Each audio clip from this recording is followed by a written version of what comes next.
Boa noite a todos. Boa noite aos que nos assistem online. Como o Marcelo falou, bem-vindos. Aqueles que estão vindo pela primeira vez. Quem já veio aqui, bem-vindo de volta também. Hoje nós vamos falar dos companheiros inseparáveis de Saulo. E o principal que nós temos que focar é que se baseia nesse livro chamado Paulo e Estevão, um livro pelo Espírito Emmanuel, psicografado pelo Chico Xavier. E Saulo, no caso, é o Saulo de Tarso, que posteriormente virou Paulo de Tarso. Não vou contar a história do livro inteiro, porque eu recomendo até que leiam, quem leu, lê de novo. Mas vou trazer a gente para um ponto histórico aqui, para um momento nessa história, em que se passaram ali mais ou menos 3 anos do acontecimento de Damasco, quando Jesus apareceu para Saulo, e Saulo então mudou a sua rota espiritual naquele momento.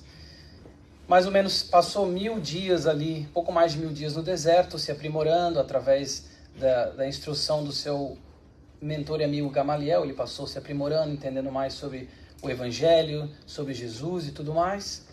Voltou então a Damasco, foi perseguido, teve que sair correndo pela perseguição, porque ficaram sabendo da sua conversão. Saulo, que era um rabino na época, era um jovem que todos tinham como a pérola do judaísmo, basicamente, por ser não só muito atlético, mas muito inteligente, muito eloquente, sabia muito da lei e aplicava também. Então se tornou, no começo dessa história, nós vemos Saulo como um perseguidor do cristianismo nascente, um perseguidor dos cristãos que ainda estavam tentando galgar o seu espaço no mundo. Então Saulo escapa de Damasco por ser perseguido, incompreendido, volta a Jerusalém. É mais ou menos aqui que a gente vai começar a nossa história. Quando Saulo se encontra em Jerusalém, a viagem foi muito taxante na parte física, na parte mental e emocional.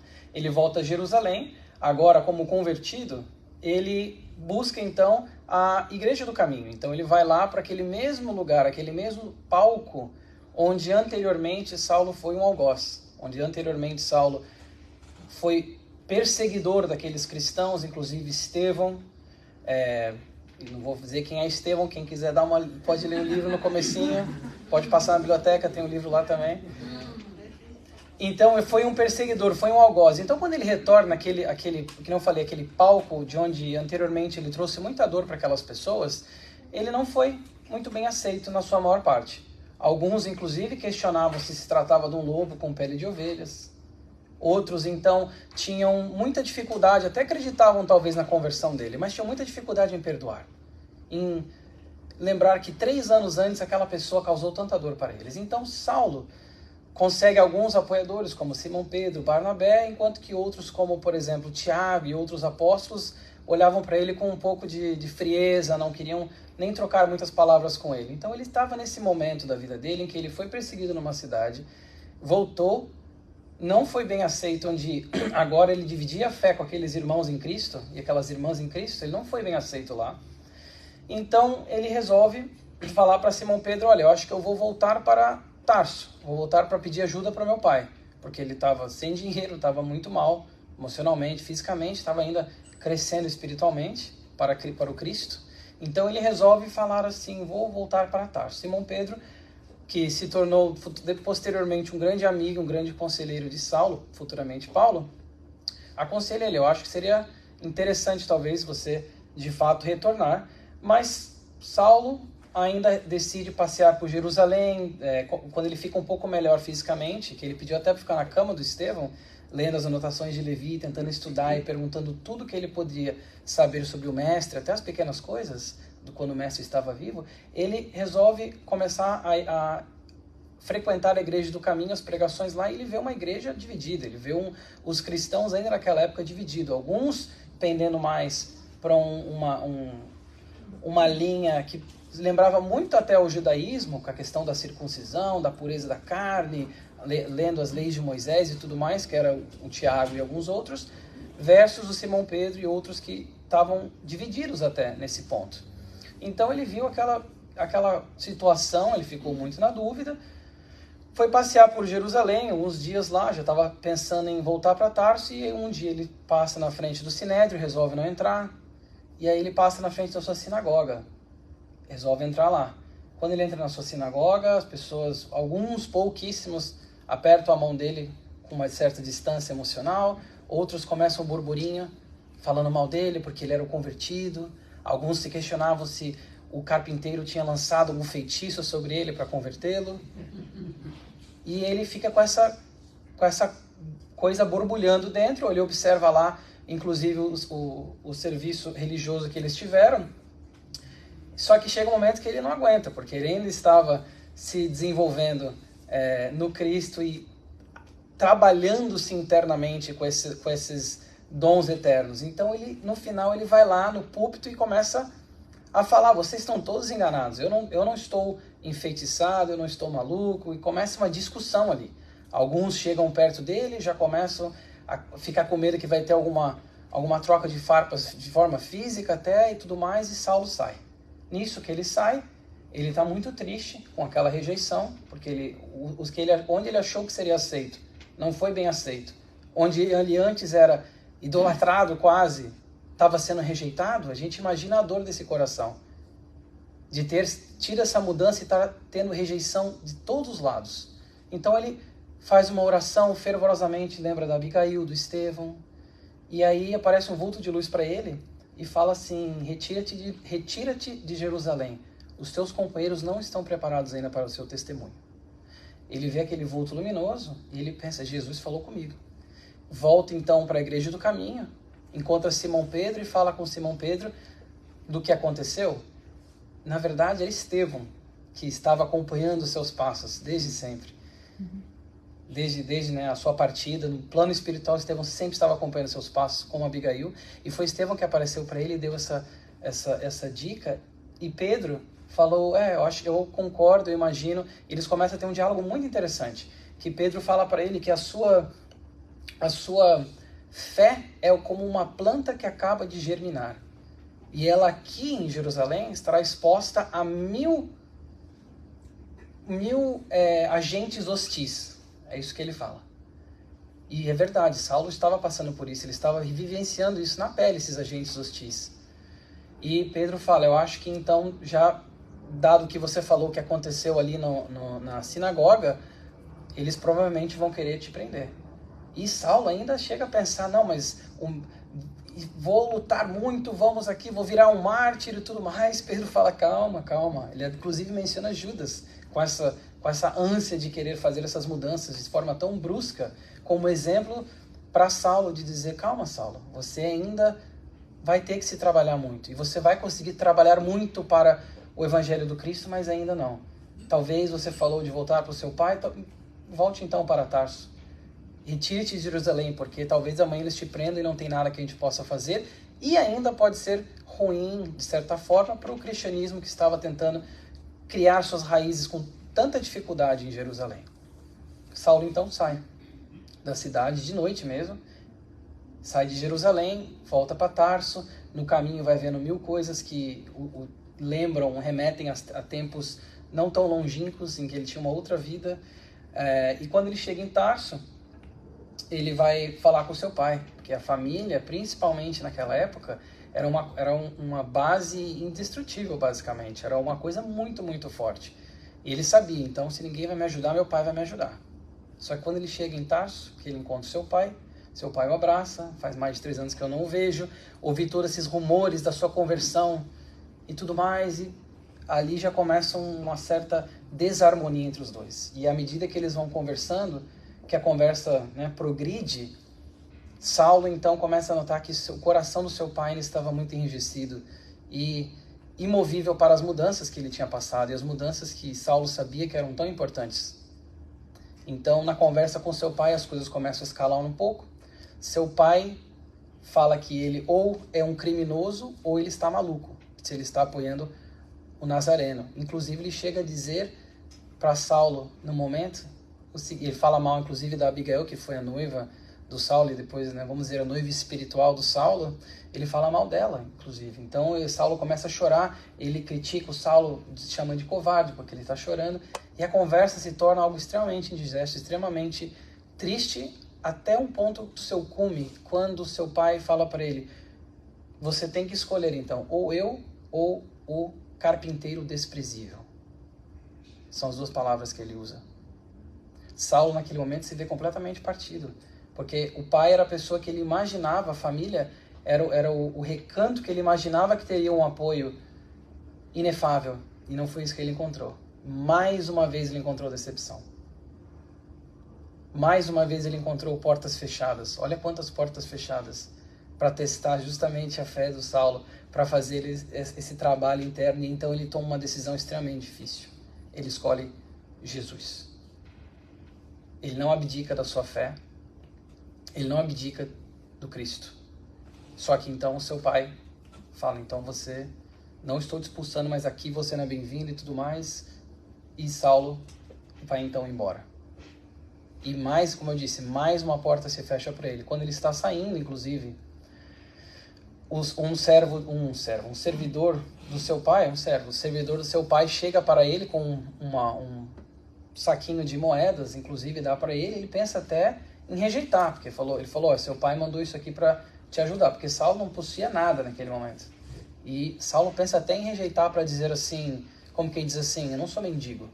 Eu vou mostrar para ele que eu não sou mendigo, mas ele aceita. E ele já começa naquele momento a entender e trabalhar a questão, inclusive, do perdão e da compreensão para com seu pai. De entender que seu pai ele estava passando pelos estágios que ele iria um dia se juntar com ele no Cristo, mas não era aquele momento. E que eles então iriam tomar essas estradas físicas separadas naquela hora.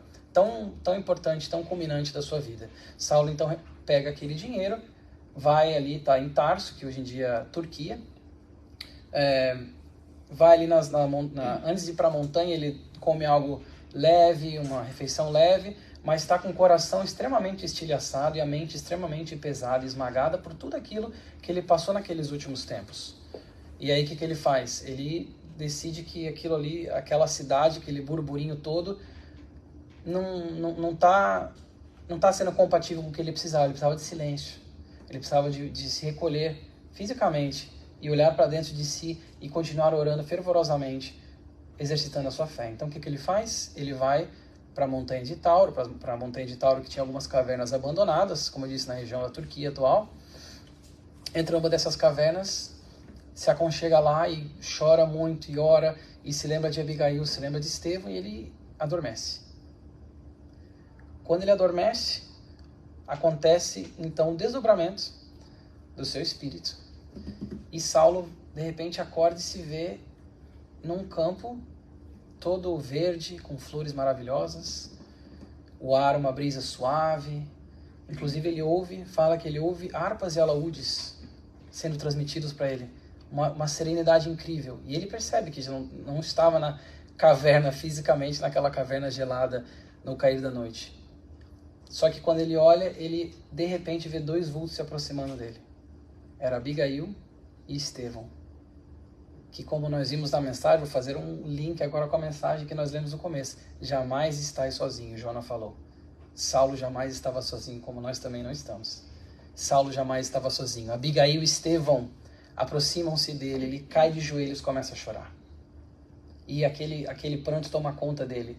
Mas era um sentimento de gratidão enorme, porque ele rogou tanto para Jesus, para que tivesse ajuda, tivesse uma iluminação, porque naquele momento todas as portas da vida dele estavam fechadas. As dificuldades estavam esmagadoras perante a sua vontade. Mas ele vê Abigail e Estevão se aproximando, ele chora e Estevão fala, levanta-te, Saulo. Fala de uma forma muito amorosa. Abigail mesmo vira para ele e fala, que isso, choras? Já estás desfalecido quando o trabalho acabou de começar? E Saulo então se levanta e começa a dialogar com eles. Para com Estevão ele procura o perdão por ter sido perseguidor dele e o grande agente da sua morte trágica no martírio. Estevão consola-o muito bem e fala, Saulo, quem nunca errou? Só Jesus passou por esse caminho aqui terrestre e sem erros. Para Abigail, nós não teremos família. A humanidade será a nossa família. Eles começam a consolar o Saulo de uma forma incrível. Exatamente aquilo que ele precisava. E aí chegamos então no momento em que vamos focar a palestra, que é justamente a questão quando ele vê que o Estevão está indo embora. Estevão se despede, Abigail está segurando a mão dele, e ele começa então, ele vê que aquele momento que ele queria que se estendesse para sempre vai passar, e ele então cataloga perguntas. E nós temos aqui então o famoso lema de Abigail, essa composição de 4 palavras tão poderosas, tão lindas, que mudaram a vida não só do Saulo, futuramente Paulo, mas também de tantas pessoas. E aqui eu trouxe o texto na íntegra do livro para a gente ler juntos e estudar juntos. Então ele fala assim: esforçou-se Saulo, então, por catalogar apressadamente suas necessidades espirituais, desejoso de ouvi-la relativamente aos problemas que o defrontavam. Ansioso de aproveitar as mínimas parcelas daquele glorioso, fugaz minuto, Saulo alinhava mentalmente grande número de perguntas. A gente imagina, naquele momento, dado aquele encontro com um espírito tão elevado, o que eu posso perguntar para essa pessoa que é tão elevada, que está tão amorosa do meu lado? O que eu posso perguntar para ela para me ajudar na caminhada? Eu só imagino a cabeça dele naquele momento tentando catalogar todas essas perguntas. Queria ter 5 anos de conversa com ela, mas ele tinha só um fugaz minutos. E ele pergunta: que fazer? Primeira pergunta dele. Que fazer para adquirir a compreensão perfeita dos desígnios do Cristo? Compreensão perfeita dos desígnios do Cristo. E ela fala: ama. Ela não fala que tente amar, não. Porque eu vejo que as pessoas sabem, elas falam muito com pouco. E Abigail fez o quê? Com uma palavra, com o verbo no imperativo, diga-se de passagem, se a gente for esmiuçar mais ainda, fala: ama. Ama. Para você adquirir os perfeitos, a compreensão perfeita dos desígnios do Cristo. Olha que lindo. E aí, o que eu queria fazer para a palestra também é trazer cada um desses 4 temas e abordar eles com essa congruência de informações que nós temos. Então, por exemplo, no Evangelho segundo o Espiritismo, o que nós temos sobre amor?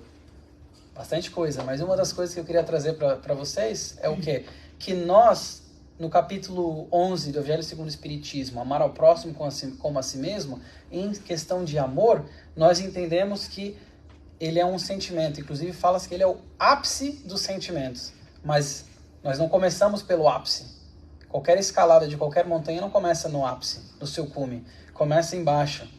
Então, como espíritos, a nossa evolução, nós começamos por instintos. À medida que nós evoluímos um pouquinho, nós passamos a ser governados e sentir tantas sensações. Após sensações que vêm os sentimentos. E como eu falei, o amor ele está no cume desses sentimentos. E a questão aqui fica interessante, porque não só nós podemos aprender com Saulo, ver as coisas que passaram com ele lá, mas como aplicar isso para nós. Porque uma das minhas coisas favoritas do Espiritismo que eu gosto de falar é a aplicabilidade para nós mesmos. Como que nós podemos, então, enxergar essa, de certa forma, pirâmide, essa evolução do amor? E pensando um pouco, nós vemos o quanto ainda, se a gente refletir um pouquinho, a gente vai ver quanto a gente ainda é apegado à matéria. Quanto que no nosso grau de evolução, ainda os sentimentos estão às vezes tão longe, nós somos governados por sensações, por apegos às coisas que são efêmeras, prazeres efêmeros, coisas efêmeras que estão muito mais ligadas às sensações do que sentimentos. Mas nós já passamos pelo menos a questão, ainda temos instintos, mas já estamos galgando cada vez mais essa evolução que nós temos. E o Evangelho, então, segundo o Espiritismo, continuando, ele fala o seguinte: o amor é de essência divina, e todos vós, do primeiro ao último, tendes no fundo do coração a centelha desse fogo sagrado. Nós somos seres de luz. Todos nós somos criados à imagem e semelhança do nosso Pai. Todos nós temos essa centelha que ele fala ali, desse fogo sagrado que é o amor. Todos nós temos esse potencial ainda inexplorado, na sua potencialidade, na sua totalidade, eu diria, sim, mas nós estamos chegando lá, estamos na caminhada bem longa, evolutiva, individual, intransferível, para conseguir exercitar essa fagulha sagrada sempre. A tarefa, o Evangelho segundo o Espiritismo continua, é difícil e longa, mas será realizada. Deus o quer e a lei de amor constitui o primeiro e o mais importante preceito da vossa nova doutrina, porque é ela que um dia matará o egoísmo, seja qual for a forma sobre a qual ele se apresente. O Marcelo falou tão eloquentemente aqui antes sobre a questão do egoísmo e do orgulho, aqui no começo da apresentação da palestra, os dois males, né? E ele fala aqui que o amor vai conseguir, então, dissolver esse orgulho. Os efeitos da lei de amor são o melhoramento moral da raça humana e a felicidade durante a vida terrestre. Melhoramento e felicidade, está aí. Os desígnios, os perfeitos desígnios, os desígnios de forma perfeita de Cristo, tá aí. E o amor vai sim ser esse sentimento que já está no cume, que é a base de tudo para conseguir nos levar a esse melhoramento da raça humana e a felicidade na nossa passagem terrena. No Fonte Viva, para quem não viu minhas palestras, eu gosto de deixar a bibliografia no canto superior esquerdo, de novo, para vai que gosta, já passa ali, já compra o livro também. Quem ama o próximo sabe, acima de tudo, compreender. Mas se realmente amamos o companheiro do caminho, a paisagem de vida se modifica, de vez que a claridade do amor nos banhará a visão. Ama, pois, e assim como a lama jamais ofende a luz, a ofensa não mais te alcançará. Olha que lindo. Então, olha que poderoso nesse simples trecho que o Emmanuel trouxe, a magnitude do sentimento do amor e o que ele pode fazer. Eu sublinhei a lama e a luz, e já eu trago o porquê que eu sublinhei isso e o que a gente pode aprender também. No livro Amor, Imbatível Amor, psicografado pelo Divaldo da Joana de Ângeles, parte da sua série psicológica, outra recomendação de leitura também, diz o seguinte: o amor é substância criadora e mantenedora do universo, constituído por essência divina. É um tesouro que quanto mais se divide, mais se multiplica e se enriquece à medida que se reparte. Então, quanto mais se reparte, mais ele enriquece e mais ele cresce. É quase que uma incongruência lógica e matemática de quanto mais você dividir, mais você tem, mais se multiplica. Mas o amor é assim. E é exatamente isso que a gente está aprendendo com a Joana. Ela fala assim como o ar é indispensável para a existência orgânica, o amor é o oxigênio para a alma, sem o qual ela se enfraquece e perde o sentido de viver. Indispensável. Que a alma enfraquece e perde o sentido de viver. E nós vemos quantos vazios existenciais, quantos problemas psicologicamente falando, clínicos, inclusive de suicídios também, por falta de amor. Por esse vazio, por essa falta da esperança, do desespero, e todos eles embasados na falta desse sentimento tão importante que é o amor. O Leon Denis, no livro O Problema do Ser, do Destino e da Dor, outra recomendação de leitura aqui, ele fala que o amor é uma força inexaurível, ou seja, olha a congruência de informações. O Leon Denis fala que o amor é uma força inexaurível, que não acaba. Renova-se sem cessar e enriquece ao mesmo tempo aquele que dá e aquele que recebe. Olha que maravilha. Ele ainda continua falando, não há abismo que o amor não possa preencher. Olha que legal. E é justamente isso, para a gente entender, então, quão importante, e diria até mesmo da Abigail, a primeira coisa que ela falou para o Saulo, ama. Para a gente ver justamente a base disso. Saulo, então, continua. E a outra parte do livro fala assim, ele fala, todavia, como proceder de modo a enriquecermos na virtude divina? Jesus aconselha o amor aos próprios inimigos, entretanto, considerava quão difícil deveria ser semelhante realização, amar os seus inimigos. Penoso testemunhar dedicação, sem o real entendimento dos outros. Como fazer para que a alma alcançasse tão elevada expressão de esforço com Jesus Cristo? Trabalha. Então, o primeiro foi ama, o segundo foi trabalha, que ela está mencionando aqui. E interessante também pela questão que ela fala, que ele coloca, penoso testemunhar, dedicação sem o real entendimento dos outros. Com certeza, porque naquele momento todas as portas estavam se fechando para o Saulo. Ele não tinha entendimento nem daqueles que eram companheiros da sua nova fé, dos que também não eram da sua fé antiga, dos da nova, não tinha o apoio nem do seu pai. Então, quão difícil é aí? Ela fala o quê? Trabalha. Então agora vamos ver um pouco sobre a questão do trabalho. Sabes que todos os campeões da fraternidade, isso está no livro Justiça Divina do Emmanuel, sabes que todos os campeões da fraternidade no mundo nunca se acomodaram à expectação improdutiva. Em razão disso, estimarias seguir-lhes imediatamente o rastro luminoso. Entretanto, trazes ainda a alma presa a pequeninas obrigações que não podes menosprezar. Não te amofines, porém, diante delas. Emmanuel vai nos recomendar. Todas as dificuldades e todos os dissabores do caminho terrestre são provas e medidas da tua capacidade moral para a estrada gloriosa. Olha só, todas as dificuldades e todos os dissabores do caminho terrestre são provas e medidas da tua capacidade moral para a estrada gloriosa. E o trabalho passa por isso também, porque o aprimoramento, o trabalho não só em nós, mas para com os nossos irmãos e irmãs, não é fácil. E não vem sendo fácil. Não é a nossa primeira encarnação que nós estamos trabalhando nisso. E não vai ser a última, provavelmente. E não é fácil. Haverão ainda muitas dificuldades. Mas isso tudo faz parte. No livro dos Espíritos, trazendo aqui um pouco da parte do Kardec, na pergunta 674, nós temos a necessidade do trabalho. É uma lei da natureza? E eles vão responder, o trabalho é uma lei da natureza. E por isso mesmo é uma necessidade.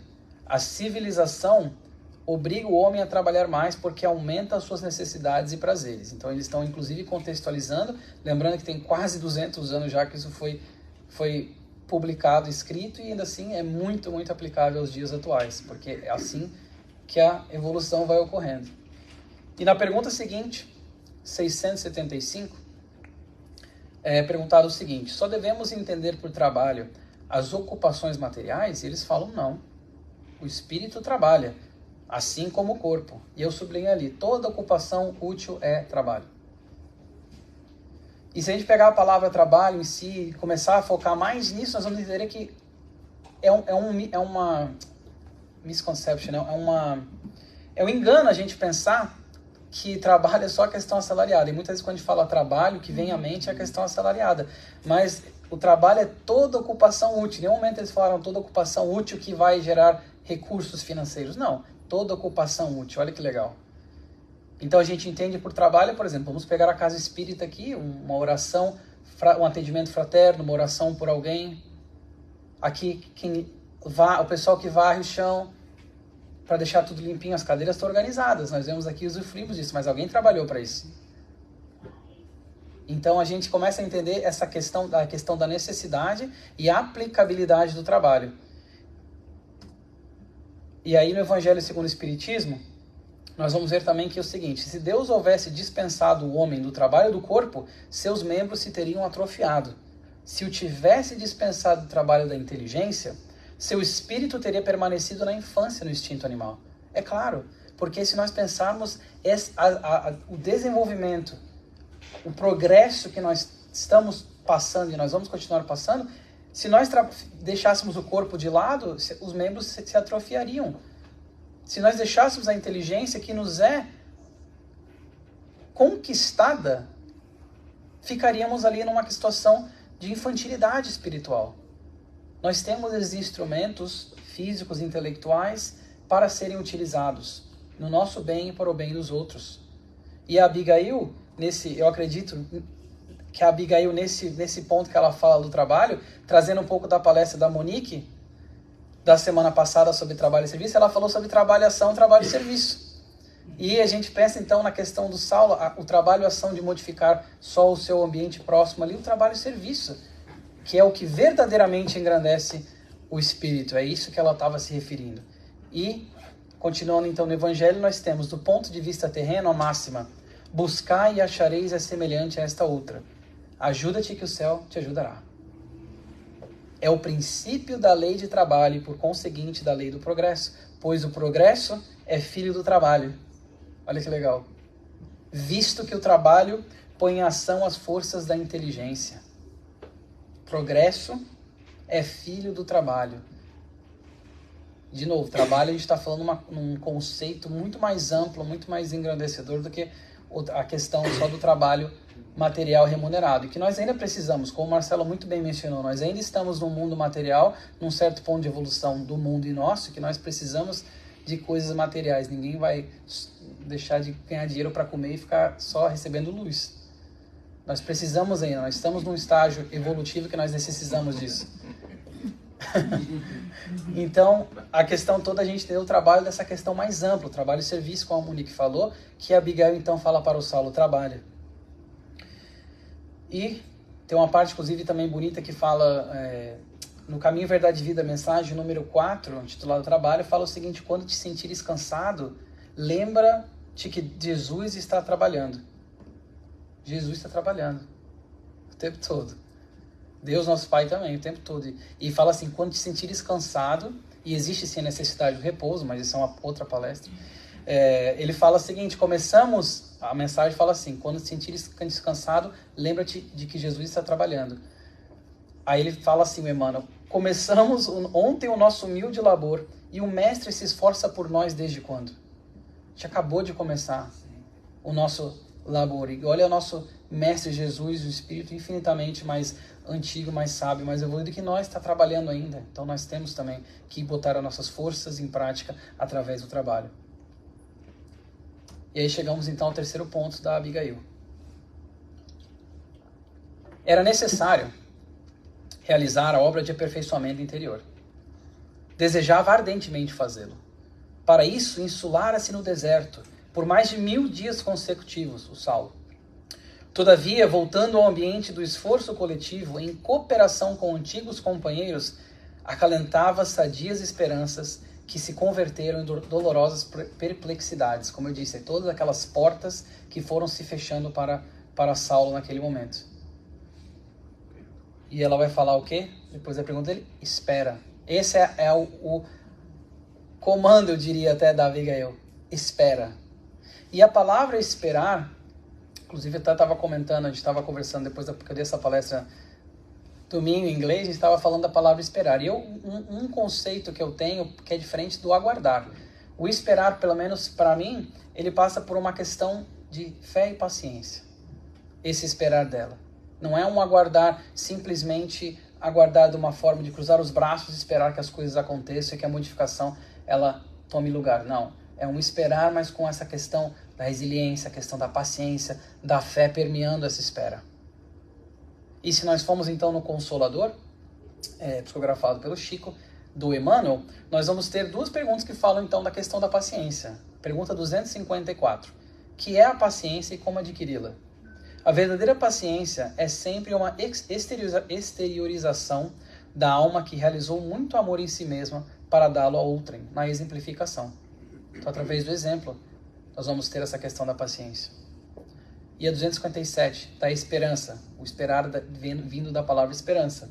A esperança e a fé devem ser interpretadas como uma só virtude? É a mesma coisa? Em outras palavras. A esperança é filha dileta da fé. Ambas estão uma para a outra como a luz reflexa dos planetas está para a luz central e positiva do Sol. A esperança é como o luar que se constitui dos bálsamos da crença. Fé é a divina claridade da certeza. Uau! Fé é a divina claridade da certeza. Olha que contundente essa frase do Emmanuel. E o Emmanuel, como sempre, maravilhoso nessa questão de utilizar os elementos, sol, luz, luar, para que a gente possa compreender conceitos ainda tão difíceis, conceitos ainda tão complicados para a gente conseguir colocar no nosso vocabulário, que ainda é tão limitado. E no Evangelho segundo o Espiritismo, o que nós temos então sobre a questão de esperar? A fé sincera e verdadeira é sempre calma. Faculta a paciência que sabe esperar, porque, tendo seu ponto de apoio na inteligência e na compreensão das coisas, tem a certeza de alcançar a meta visada. Então, de novo, essa questão não é uma fé inoperante, não é uma esperança vazia, um aguardar inerte, não. Tem muito movimento, tem muito trabalho, resiliência e paciência por trás, e muita fé por trás disso tudo.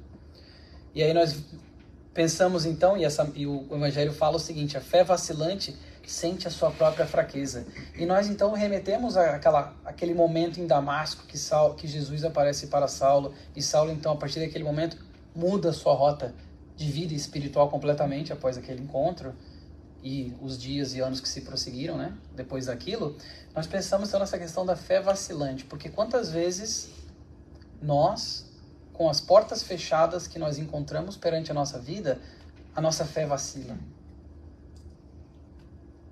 Quantas vezes nós podemos dizer de fato que a nossa fé ficou inquebrantável perante alguma dificuldade, algum problema?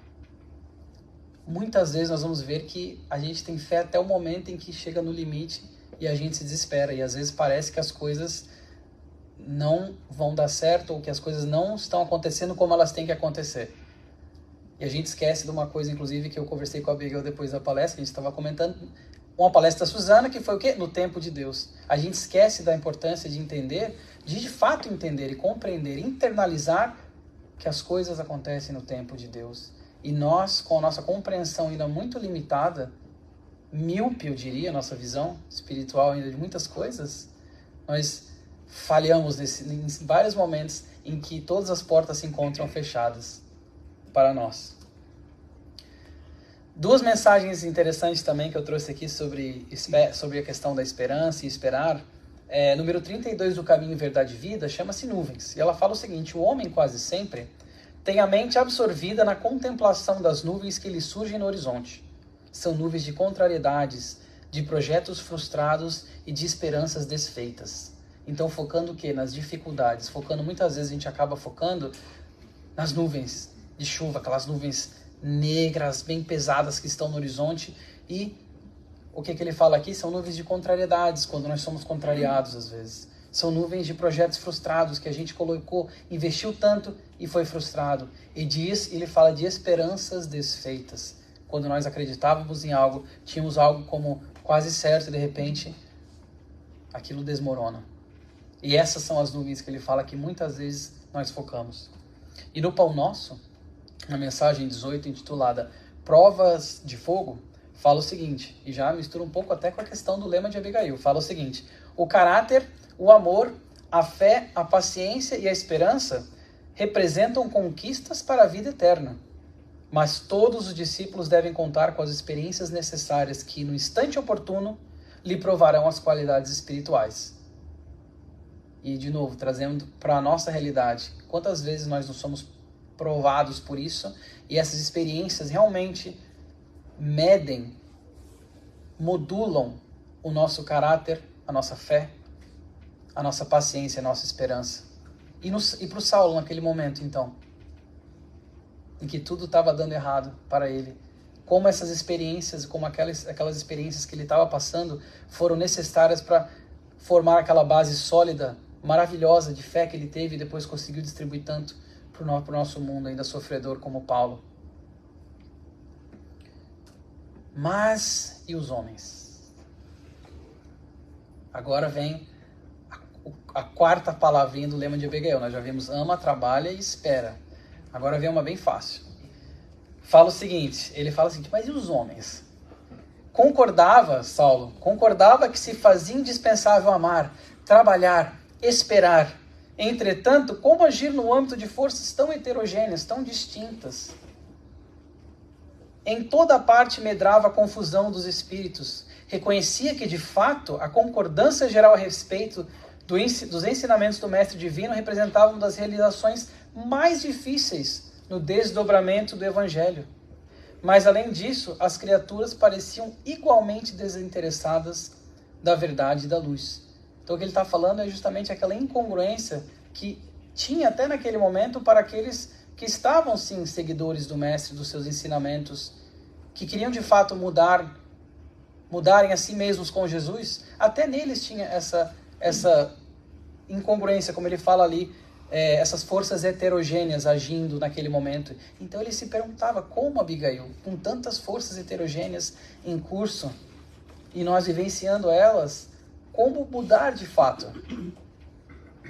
E, inclusive, ele também menciona aqui, a parte é maior, mas eu deixei só um trecho, né? Ele fala inclusive da questão de um lado o judaísmo ainda muito arraigado nas suas próprias raízes, e de outro lado o cristianismo nascente ali pendendo para um lado e para o outro, e com uma rota que na visão dele ainda estava um pouco assim, dúbia, pela questão de eles não concordarem em vários pontos. O que seria então?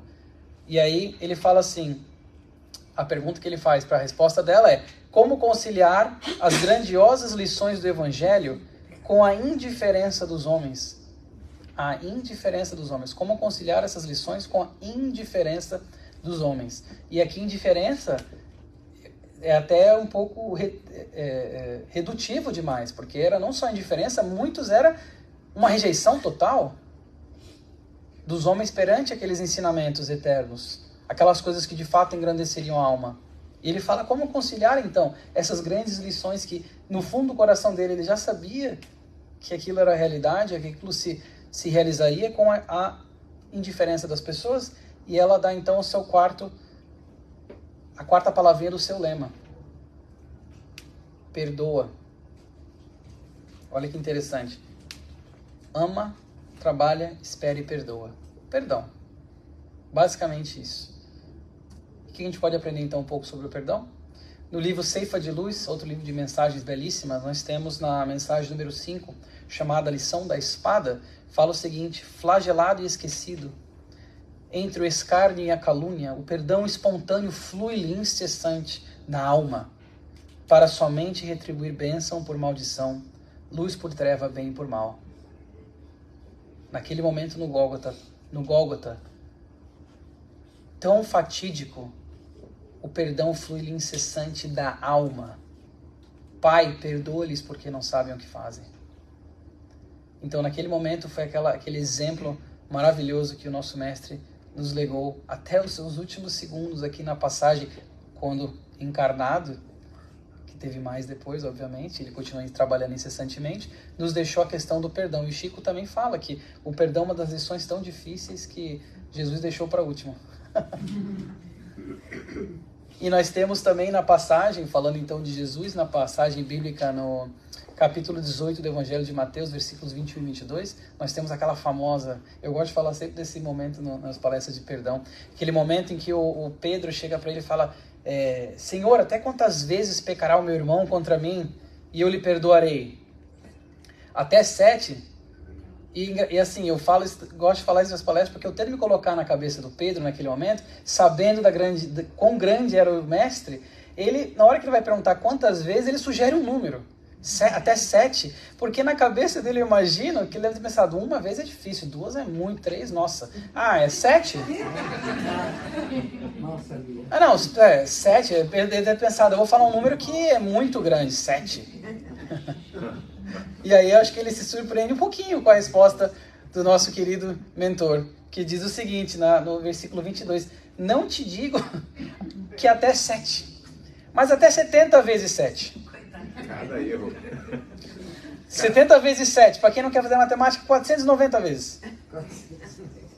490 vezes. E aí tem uma história muito legal do Chico, que ele vem uma senhora para ele depois de uma reunião, fala: Chico, a minha família é muito difícil comigo, meu marido, meus filhos, mas eu já perdoei eles 490 vezes, assim, eu não sei o que mais fazer. E aí ele fala assim: minha filha, Emmanuel está aqui do meu lado, e ele está dizendo que é 490 vezes cada ofensa. Não é um acúmulo deles ao longo da vida com todas as pessoas, não, 490 vezes cada ofensa. Então a gente viu que é muito fácil essa quarta parte da Abigail, né? Perdoar.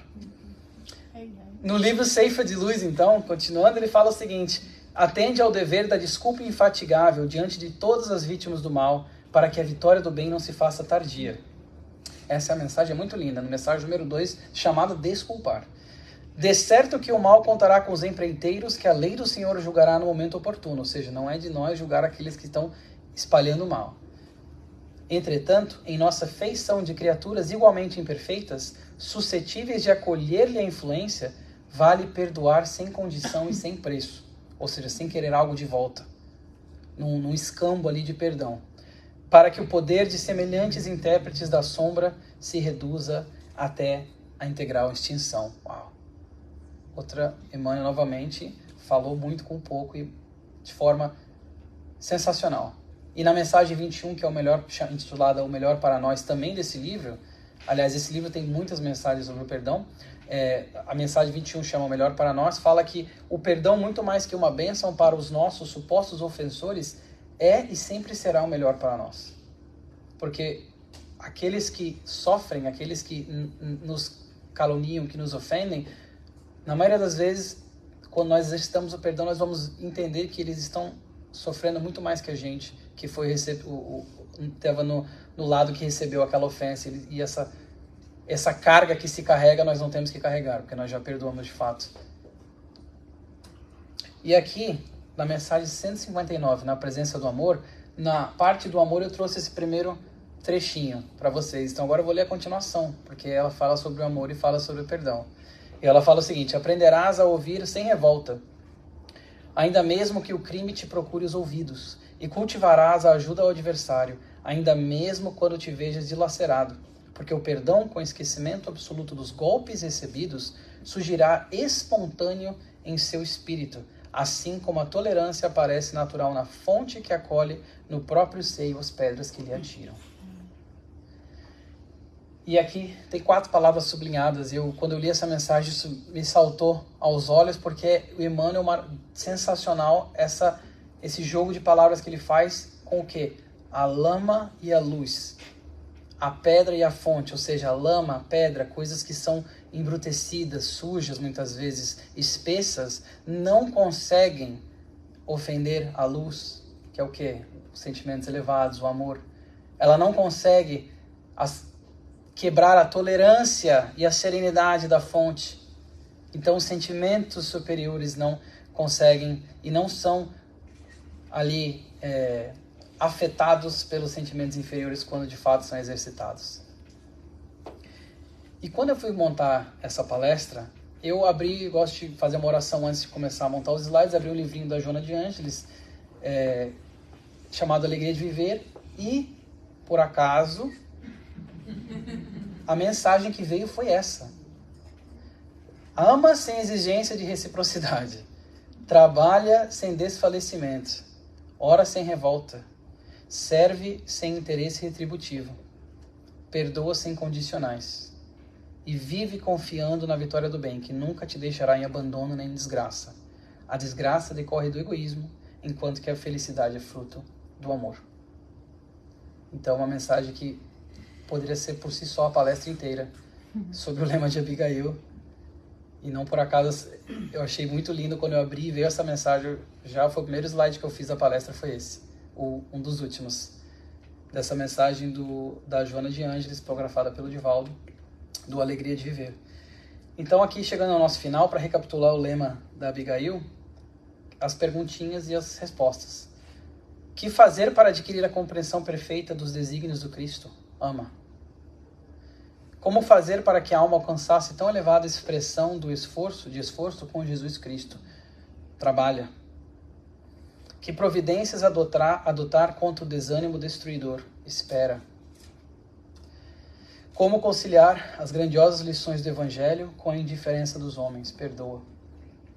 Então essas foram as perguntas, depois dos textos, né, que geraram as respostas do famoso lema de Abigail, das 4 palavrinhas tão importantes e tão essenciais que nos foi deixada pela benfeitora Abigail ao Saulo, posteriormente Paulo, e que nós ainda hoje, tantos anos depois, tantos milhares de anos depois, ainda lutamos para entender, ainda tentamos aplicar. E como eu falei, a questão, e eu queria deixar isso no final aqui, a questão do amor como base para essas outras 3, com base para tudo, que é a base e o cume, o amor, de tudo, dos sentimentos. E como o amor permeando esses outros 3, eu trouxe um trecho de um poema para vocês, falando justamente do lema de Abigail, do amor com esses outros 3. E fala o seguinte: trabalhar sem amor é se fazer escravo inconsciente. Esperar sem amor é cultivar fé incoerente. Perdoar sem amor é movimentar o ar somente. E nenhum desses engrandecerá a alma verdadeira e eternamente. E aí o finalzinho, nós vamos falar então, porque alguém pode estar se perguntando, mas quem que são esses companheiros inseparáveis do Saulo? Porque até agora Ele não falou de companheiro algum. Experimentando uma paz até então desconhecida, está no livro isso aqui. Acreditou que renascia naquele momento para uma existência muito diversa. Guardaria o lema de Abigail para sempre. O amor, o trabalho, a esperança e o perdão seriam seus companheiros inseparáveis. Que nós possamos, então, internalizar essas mensagens e externalizá-las também, do amor, do trabalho, da esperança e do perdão, como Saulo, naquele momento tão importante na sua vida, conseguiu receber. Que nós possamos, então, utilizá-los também para nós. E eu desejo a todos vocês uma semana iluminada. Que assim seja.